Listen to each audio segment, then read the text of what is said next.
শাস্ত্রে বাবা মা মারা গেলে বলা হয় এই ছেলে বাবার মুখে আগুন দেবে।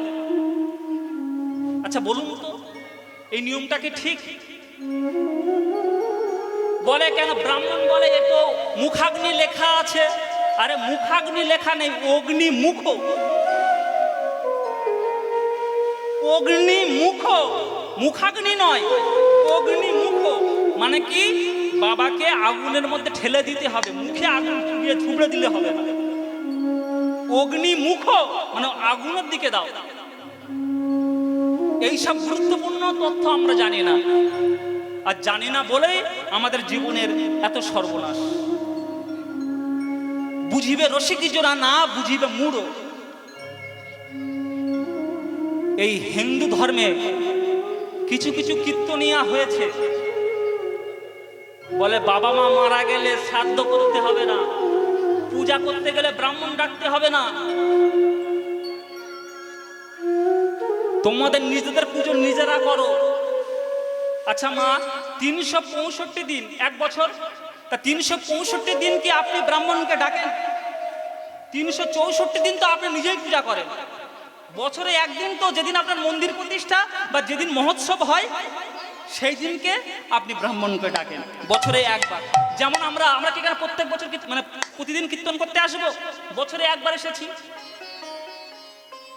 এতটাই মূর্খ বলে বাবা মা শ্রাদ্ধ করতে গেলে ব্রাহ্মণ লাগে না, তোমাদের বাবা মার কাজ তোমার নিজেরাই করো, ব্রাহ্মণরা হচ্ছে লোভী, এরা তোমাদেরকে নিংড়ে খাবে, রস নিংড়ে নেবে। তা বেশ ভালো কথা, পূজা করবে ব্রাহ্মণ নেবে না, তা বিয়ে করবে ব্রাহ্মণ নেবে না তো? নিজের বিয়ে নিজে করবে তো?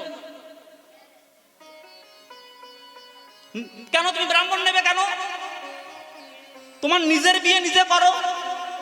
কিন্তু তার বেলা নয়, নিজের বিয়ে নিজে করবো না, তখন ব্রাহ্মণ লাগবে। আর পূজা করার বেলা ব্রাহ্মণ দরকার নাই।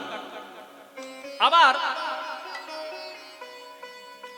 যে ব্রাহ্মণ সারাদিন কীর্তন মানে সারাদিন উপোস করে ছেলে মেয়ের বিবাহ দেয়, কত রাত জেগে কষ্ট করে না খেয়ে, কিন্তু তার ভাগে জোটে কত? 1000, 2000, 5000, জোর 5000, তার বেশি তো নয়। তাহলে একটা কীর্তনিয়া কীর্তন করতে আসলে কত? 25, 30, 50, 60, 80। তাহলে এ তো ব্রাহ্মণের চেয়েও রক্তচোষা মাল, ঠিক তো নাকি? ব্রাহ্মণ তো 5000 নিচ্ছে, আর কীর্তন আবার আমার যদি কীর্তন ভালো হয়, দেশে দেখবেন সুদখোর আছে, সুদখোর, এরা টাকা দেয় 10,000, সুদে 20,000 হয়ে যায়। কিন্তু এই কীর্তনীয়রাও বড় সুদখোর। যদি গান ভালো হয়, দাদা পরের বছর ফের বায়না করবো, এবারে 25 নিয়েছি, পরের বছর 50 লাগবে। ব্যাংকে টাকা রাখলে 10 বছর পরে তো সুদ বাড়ে, আর কীর্তনীয়দের বছরে বছরে সুদ বাড়ছে। এবছর 25, সামনের বছরে 50। তাহলে এরা হচ্ছে ব্রাহ্মণদের থেকেও বড় ভিখারি। আরে আগে নিজের বিচার করো ভাই, দেখবে পরের বিচারের আর সময় নাই। হিন্দু ধর্মে অনেক কুকথা, অনেক অপব্যাখ্যা। ব্রাহ্মণ একসময়, আমি মানছি ব্রাহ্মণ একসময় অন্যায় করেছে। আচ্ছা 7 পুরুষ আগে যদি আমার কোনো বংশে কোনো বুড়ো পাপ করে যায়, আর সেই পাপের ভাগিদার কি কোর্ট আমার দেবে? আমি যদি ভালো হই, 7 পুরুষ আগে আমার কোনো বুড়ো, আমার বংশের কোনো বুড়ো পাপ করেছে, সে পাপ করেছে, তার সাথে সে পেয়েছে, তাহলে আমি তো কোনো পাপ করিনি। তাহলে ব্রাহ্মণ মহাপ্রভুর সময়ে ব্রাহ্মণরা অনেক খারাপ ছিল, তাহলে এখনকার ব্রাহ্মণদের সঙ্গে তাদের তুলনা করছো কেন? তারা তো অনেক সংশোধন হয়ে গেছে, অনেক শুধরে গেছে। বলো ব্রাহ্মণ লাগে না, তা বাবা মারা গেছে ব্রাহ্মণ লাগবে না? তারা যদি চুল কাটতে যাও, নাপিত যদি মনে করে কোনো নাপিতের বাবা মরে গেছে, ওমা সে যদি বলে আমি নাপিত, আমি অন্য কারোর কাছে নখ সেনবো না, আমার নখ আমি নিজে সেনবো, হবে? যতই তুমি নাপিত হও না কেন, নিজের বাবা মা মরলে তোমাকে অন্য নাপিতের কাছে যেতে হবে। তোমার পুজো তুমি সারা জীবন করো, কিন্তু বছরে একবার সাধুগুরু বৈষ্ণবকে ডাকো, তবেই তো কৃপা হবে। বৈষ্ণবের পদধূলি তাহে মোর স্নান কেলি, তর্পণ মোর বৈষ্ণবের নাম। বিচার করিও মনে ভক্তি রস আস্বাদনে মধ্যস্থ শ্রী ভাগবত পুরাণ। তাহলে বৈষ্ণব পদধূলি, এই যে মহাপ্রভু একটু আগে বলছিলাম, মহাপ্রভু ধুলাই গড়াগড়ি দিচ্ছে কেন? বৈষ্ণবের চরণধূলি মাখার জন্য, ভক্তের চরণধূলি মাখার জন্য। বসুন বসুন বসুন বসুন বসুন বসুন বসুন বসুন বসুন বসুন। যদি কিছু বলার থাকে বাসায় গিয়ে বলবেন, যদি কিছু বলার থাকে বাসায় গিয়ে বলবেন। বসুন।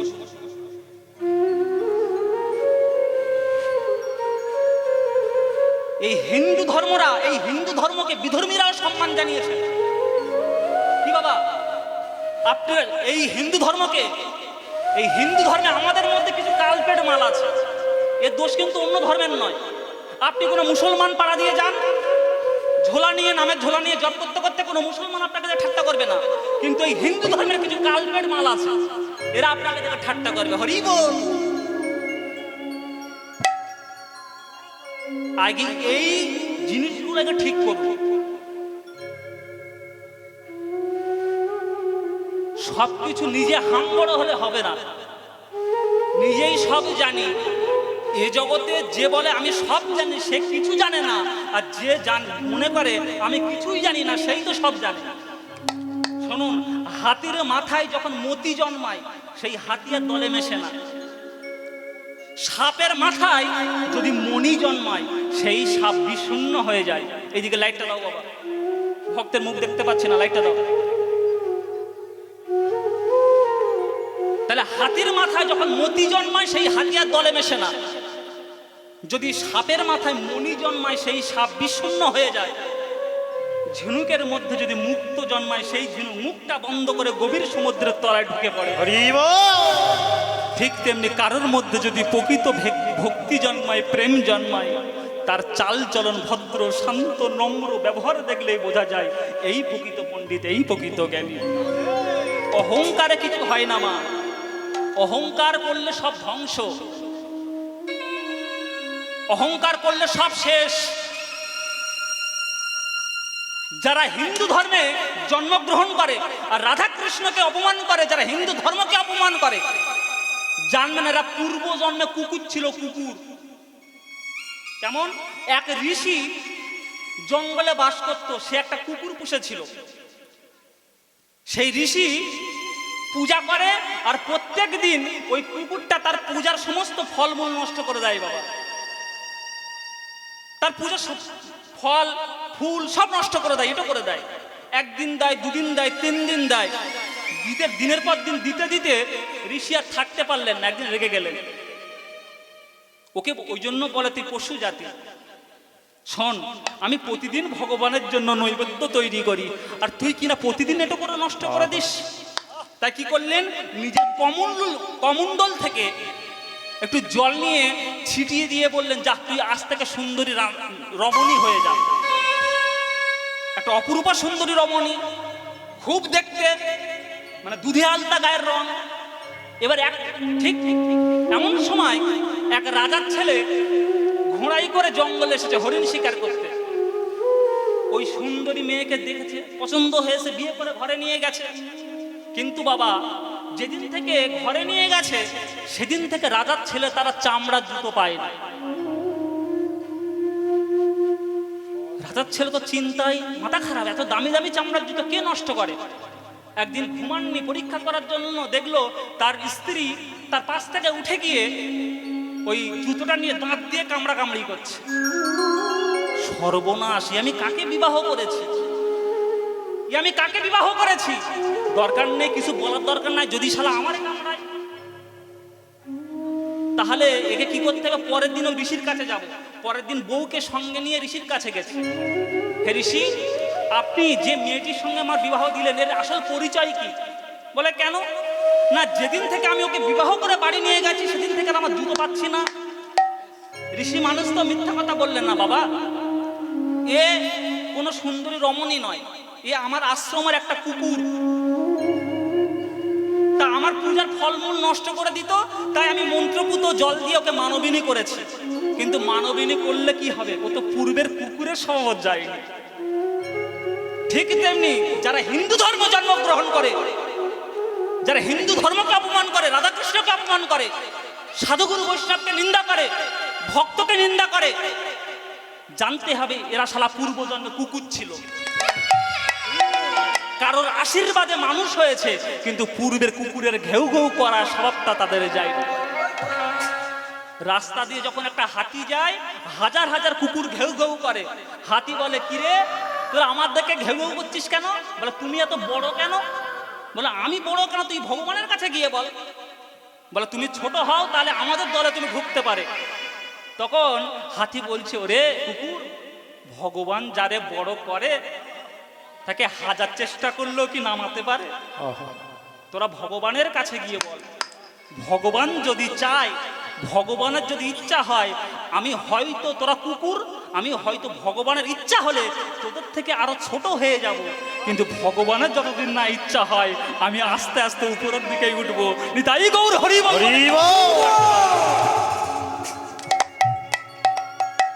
সাধুসঙ্গ সাধুসঙ্গ সর্বশাস্ত্রে কয়, লবমাত্র সাধুসঙ্গ কৃষ্ণ প্রেম প্রাপ্তি হয়।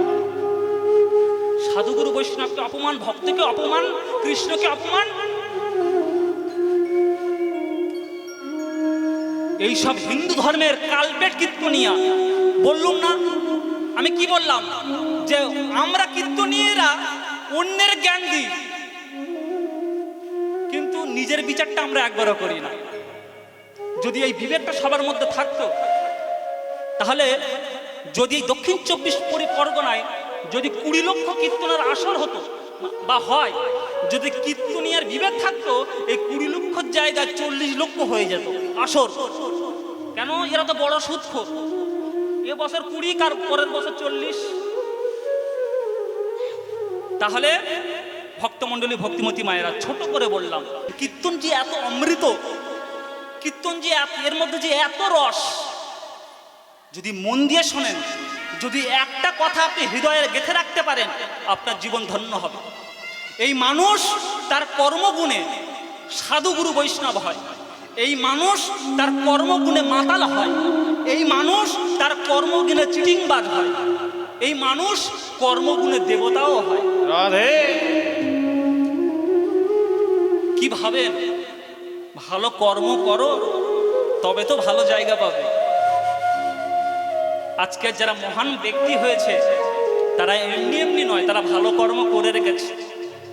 ব্যাংকে টাকা জমা রাখো, তবে তো মেয়ের বিয়ে গিয়ে টাকা তুলবে। কিন্তু ব্যাংকে তুমি টাকা জমা রাখোনি, ম্যানেজারের কাছে গিয়ে বলে যদি 50,000 দাও, কি দেবে? বলে, তোমার টাকা অ্যাকাউন্টে টাকা আছে? বলে, নাই। তাহলে বাড়ি চলে যাও। তাহলে কীর্তন শুনে অ্যাকাউন্টে জমা করো, কীর্তন শুনে রাখো, সাধুগুরু বৈষ্ণবের সঙ্গ করে রাখো, ভাগবত শোনো, ভগবানের অ্যাকাউন্টে জমা করে রাখো। বিপদে পড়লে ডাকলে তারপরেই তো ডাক শুনবে। কিন্তু না ডাকলে কি না কিছু সঞ্চয় করলে কি আপনি পাবেন কিছু? কিছুই পাবেন না। আস্তে কথাগুলোর উপর ধ্যান দেবেন। এই কীর্তনের মধ্যে দেখবেন, এই মানুষ যে এত, কি বলা যায়, এত অমানবিকতা সম্পন্ন মানুষ। আমাদের মানবিকতার অভাব। যদি কোনো ইয়াং ছেলে, আস্তে, যদি কোনো ইয়াং ছেলে মালার ঝোলা নিয়ে রাস্তা দিয়ে যায়, 8 বছরের ছেলে মালা তিলক নিয়ে রাস্তা দিয়ে যায়, আর রাস্তার কিছু কিছু বুড়ো মানুষ, কিছু কিছু ভদ্র মানুষ তখন তাকে দেখে টিটকিরি মারে, এ খোকা, এই বয়সে এই পথে নেমে পড়লি? তখন ছেলেটা বলে, কাকু, দাদু, আমি যে পথে নেমেছি এ তো অনেক দূরের পথ, তাই আমি সকাল সকাল নেমে গেছি। তুমি আর দেরি করছো কেন? নেমে পড়ো। যদি সময় মতো না নামো, ঘাটে পৌঁছাতে পারবে না, সারা জীবন আফসোস করে মরতে হবে।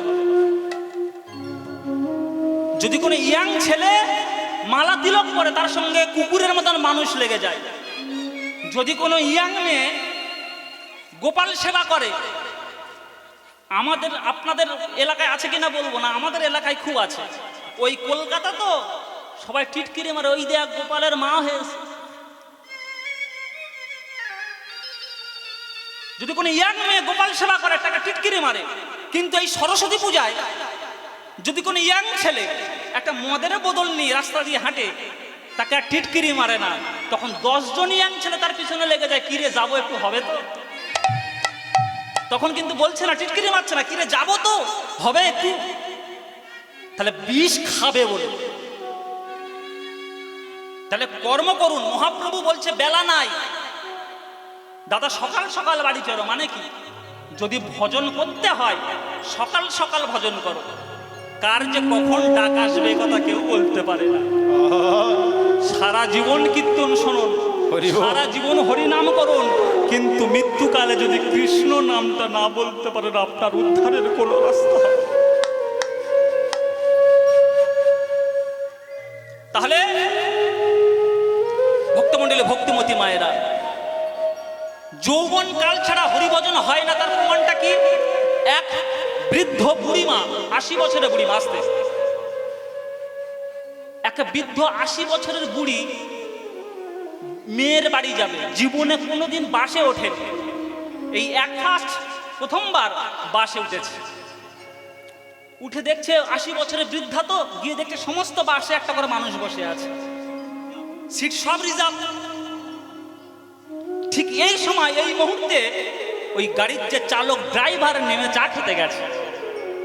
বুড়িমা দেখছে একটা সিট ফাঁকা, টপাস করে গিয়ে বসে পড়েছে। চা খেয়ে যখন ড্রাইভার এসেছে, দেখছে তার সিট লেডিস হয়ে গেছে। ও বুড়িমা, ও ঠাকুমা, তুমি এই সিটে বসেছো? এটা তো আমার সিট। তখন বুড়িমা বলছে, খোকা, আমি বাসে উঠে দেখছি, আমি তো বৃদ্ধ মানুষ, বৃদ্ধা মানুষ, বা বাসে উঠে দেখছি সমস্ত সিটে একজন করে মানুষ বসে আছে, কিন্তু আমি কিভাবে কোথায় বসি? আমি তো দাঁড়াতে পারবো না, তাই এই সিটটা ফাঁকা ছিল, আমি বসে পড়েছি। তা বেশ ভালো আছে, বসেছো ভালো হয়েছে, এইবার ওঠো। তাহলে উঠবো কেন? না, আমি এই জায়গায় বসে তো আমি গাড়ি চালাই। তখন বুড়িমা বলছে, বাবা, বসেই যখন একবার পড়েছি, তুই আজ দিনটা অন্য জায়গায় বসে গাড়ি চালা। বুড়িমা তো জানে না একটা বাসে শত শত সিট থাকতে পারে, কিন্তু ড্রাইভারের সিট ছাড়া যেমন বাস চালানো যায় না, ঠিকই তেমনি আমাদের মধ্যে শত শত পরমাণু থাকতে পারে। আমাদের মধ্যে 60 বছর পরমাণু থাকতে পারে, 70 বছর থাকতে পারে, কিন্তু একটা কথা মাথায় রাখবেন, যৌবন বয়স ছাড়া তারে কৃষ্ণ ভজ হবে না। তাই গৌর হরি বল, হরি বল। ও তারে কৃষ্ণ ভজ হবে না গো। তাহলে তুলবি যদি ছানা মাখন সকাল সকাল, তো তাহলে ভজন যদি করতে হয় সকাল সকাল, যৌবন থাকতে থাকতে করতে হবে। দাদা বাড়ি যাবে না? এইবার মহাপ্রভু কি করেছে, দাদা নিতাইকে সঙ্গে নিয়ে আর ভক্তগণকে সঙ্গে নিয়ে ঘরে ফিরছে। ওগো দিবায়ব,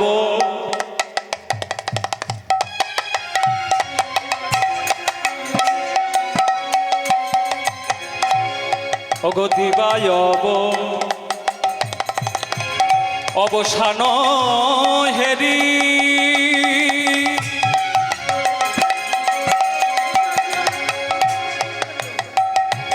প্রভু আমার গৃহেতে চলিলা।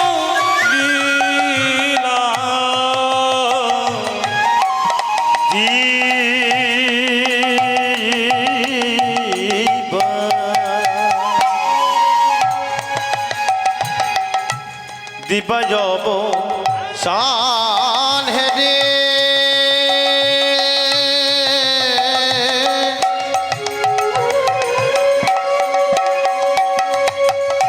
প্রভু আমার ধ্বনি উলুধ্বনি উলুধ্বনি, প্রভু আমার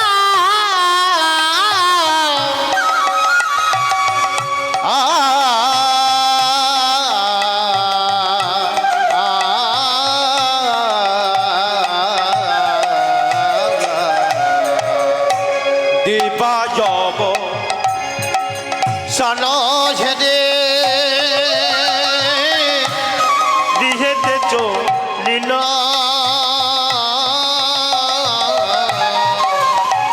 আর জননীর চরণে আসি।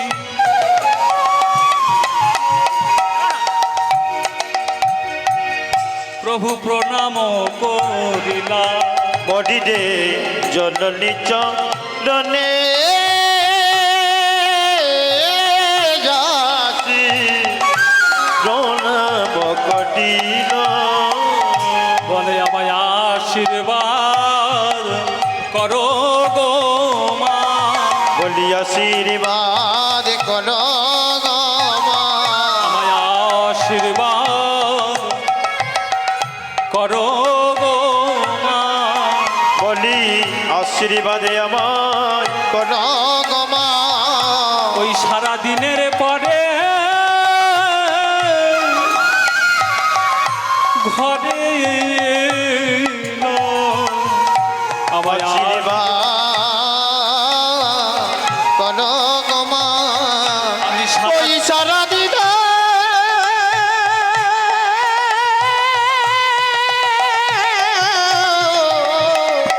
পরে গেলাম ওই ব্রজবাসীর দাদে দাদে বলি আশীর্বাদ করো গো মা। ওই হরি নাম দিলাই বলি আশীর্বাদ করো গো মা। ওই হরি নাম বিলাই আহা আশীর্বাদ করো ওকে হরি হরি হরি বলে আরে আশীর্বাদ করো গো মা। হরি হরি হরি বলে আশীর্বাদ করো গো মা। আশীর্বাদ করো গো মা। জননী চরণে আসি প্রণাম করি ভক্তমণ্ডলী ভক্তিমতী মায়েরা, মহাপ্রভু কি করেছেন? সারা দিনের পরে ঘরে এসে মায়ের চরণে প্রণাম করেছে। এই কলির ছেলেমেয়েরা মহাপ্রভুকে দেখে শিক্ষা নেওয়া উচিত। এখনকার ছেলেমেয়েরা তো বাবা মাকে প্রণাম করতে চায় না। মা, এখনকার ছেলেমেয়েরা প্রণাম করে? এখনকার প্রণাম আর ডিজাইন আলাদা। মানে কি, ভগবানকে চ্যালেঞ্জ করছে, ঠাকুর সকালবেলা বের হচ্ছি, যদি 500 হয় ভালো, নাহলে তোমার দেখে নেব। এই সর্বনষ্টার করবেন না, এই প্রণামটা ভগবানকে করবেন না, ভগবানকে চ্যালেঞ্জ করবেন না। আপনি ব্যস্ত মানুষ, সাইকেল নিয়ে যাচ্ছেন, বাইক নিয়ে যাচ্ছেন, তবে এই মন্দির দেখলে এই প্রণামটা বাদ দিন। দাঁড়াতে যদি না সময় থাকে, অন্তত একটা হাত বুকে চেপে মাথাটা নিচু করে চলে যান। ভগবান মনে মনে করবে এই কলির মানুষ কত ব্যস্ত, তবুও আমার মন্দির দেখে ওই যে আমার মাথাটা নুইয়ে দিল, এতেই ওকে আমি কৃপা না করে পারি। রাধে এই প্রণামটা করবেন না, তাহলে কিন্তু জীবনে সর্বনাশ হয়। কেন? ভগবানকে এই প্রণামটা করলে ভগবান তো খুশি হয় না, আর অভিশাপ দেন। হাতটা বুকে চাপুন, মাথাটা নিচু করুন, চলে যান, কোনো অসুবিধা নয়। ভগবান বললে হাজার ব্যস্ততার মধ্যে ওই যে আমাকে স্মরণ করেছে, ওকে কৃপা না করলে হয়? রাধে এই কথাটা মাথায় রাখবেন। মহাপ্রভু আজ মায়ের চরণে প্রণাম করে জগৎকে শিক্ষা দিচ্ছে। এই কলির ছেলেমেয়েরা প্রণাম করতে চায় না কেন? না, এখনকার যা দিনের ড্রেসপত্র, ছেলেরাও পরছে, মেয়েরাও পরছে, ওই যে জিন্সের প্যান্ট, ওই যে টাইট ফিট, ওই যদি বসে, হ্যাঁ, যদি ফচাং করে ফেসে যায়, ওই ভয়ে প্রণামটা করে না। তাহলে এই কলির ছেলেমেয়েরা ভালো করে শোনো, হিন্দু ধর্মে, হিন্দু কুলে জন্ম নিয়েছ, এমন ভাগ্য জীবনে আর হবে না। অন্য ধর্মে তাকান, ইসলাম ধর্মে বলা হয়েছে, মুসলমান ধর্মে বলা হয়েছে, যদি কেউ নামাজ পড়ে, তার সামনে যদি কোনো মেয়ে ছেলে হেঁটে যায়, তার নামাজ ভঙ্গ হয়ে যাবে। 1955 সালে আমেরিকার মতন দেশে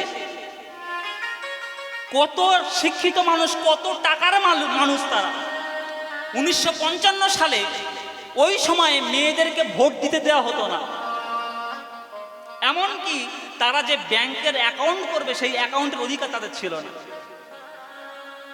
কিন্তু এই কলির মানুষ এই হিন্দু ধর্মে জন্মগ্রহণ করেছে, একমাত্র এই ধর্মে নারীদেরকে সম্মান করা হয়, নারীদেরকে শুধু সম্মান নয় দেবীর আসনেও বসানো হয়। রাধে আপনি এমন কোন ধর্ম আমাকে দেখান যে এই ধর্মে মেয়েদেরকে পূজা করা হয়, সম্মান করা হয়? একটাও নাই। কেন? ওই জন্য তো বলে সনাতন ধর্ম। এই সনাতন ধর্ম যে কবে সৃষ্টি হয়েছে, ইসলাম ধর্ম কবে সৃষ্টি হয়েছে? আজ থেকে 1500 বছর আগে। খ্রিস্টান ধর্ম কত? 2000 বছর আগে। এরকম জৈন বিভিন্ন গ্রন্থ যা ধর্ম আছে সব কত 500 মানে ডিফারেন্স। কিন্তু হিন্দু সনাতন ধর্ম আদি ধর্ম যে কত কোটি কোটি কোটি কোটি কোটি বছর আগে। এই হিন্দু ধর্মের জন্ম এখনো পর্যন্ত বিজ্ঞানীরা রিসার্চ করে বার করতে পারেনি।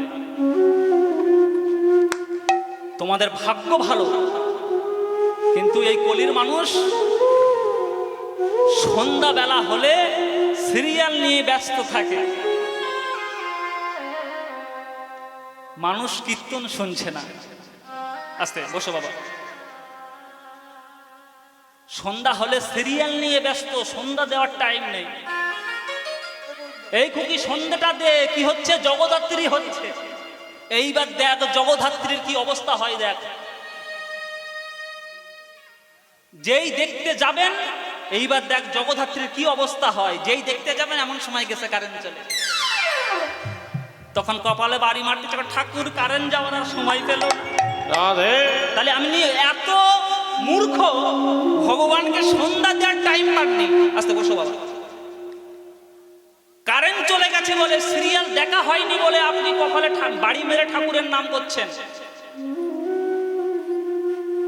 মহাজন বলছেন শোনো, বহিরঙ্গ আসতে মহাজন বলছেন ঘর আপনার, টেবিল আপনার, টিভি আপনার, রিমোট আপনার, কিন্তু কারেন্টটা আপনার নয়। বহিরঙ্গ জগতের কারেন্ট চলে গেলে কিছুক্ষণ পরে আসে, তাই যদি এই কারেন্টটা চলে যায় 10 মিনিট 20 মিনিট আধ ঘন্টা 1 ঘন্টা পরে কারেন্টটা আসবে। কিন্তু ভাই এই টিভির কারেন্ট যদি একবার যায়, যদি এই টিভির কারেন্ট একবার যায় আত্ম জগদ্ধাত্রী দেখতে পাবেন না। এ কথা কি কেউ ভাববেন না? শুধু নাচানাচি করে পালা শুনে তত্ত্ব শুনে হিন্দু ধর্ম ধ্বংস করবেন। আমরা ভগবানকে ভালোবাসি শুধু স্বার্থের জন্য, কিন্তু ত্যাগের ভালোবাসা কজন? ছেলে হচ্ছে না, তার ঠাকুরের কাছে গেছে, ঠাকুর এই তোমার কাছে ইট বেঁধে যাচ্ছি, এই ইট সেই দিন খুলবো যবে আমার সাবাল হয়। সাবালও আর হলো না, ইটও আর খুললো না। তাহলে 1 লক্ষ মেয়ে ছেলে যদি ইট বাঁধে, ও তো কুতিয়ে মরে যাবে। তাহলে এগুলো ব্যক্তি সাধ্য কায়েমের ভালোবাসা নয়, স্বার্থের ভালোবাসা নয়, ত্যাগের ভালোবাসা কজন পারে? ভগবানকে যদি ডাকতে হয়, ভগবানকে ভালোবাসা, কিন্তু বিনিময়ে ভগবানের কাছে কিছু চেয়েও না। যত চাইবে তত তোমার কম পড়ে যাবে। ভগবানের কাছে আপনার ইচ্ছা, ঠাকুর আমার যেন একটা স্কুল মাস্টার ছেলের সঙ্গে আমার মেয়ের বিয়ে হয়, কিন্তু ভগবানের হয়তো ইচ্ছা ছিল যে স্কুল মাস্টার কেন ইঞ্জিনিয়ারের সঙ্গে হবে। ওই যে সে আর কিছু করার নাই। যদি চাইতে হয় বিবেকানন্দের মতো চাও। বিবেকানন্দ এর বাবা বিখ্যাত ব্যারিস্টার, কিন্তু ডান হাত মানে দান ধানের হাত এত লম্বা, দান করতে করতে একদিন ভিখারি হয়ে গেছে। তো একদিন ঠাকুরের কাছে, রামকৃষ্ণ ঠাকুরের কাছে এসে বলছে, ঠাকুর ঠিক মতো তো খাওয়া হচ্ছে না, তোমার মায়ের কাছে কিছু চেয়ে যাও না। তখন রামকৃষ্ণ বলছে, বিলে দরকার তো চাইতে বলছিস আমার, যা না, ওই তো জগজ্জননী মা দাঁড়িয়ে আছে, যা চেয়ে নে তো হাত 2 হাত ভরে দে।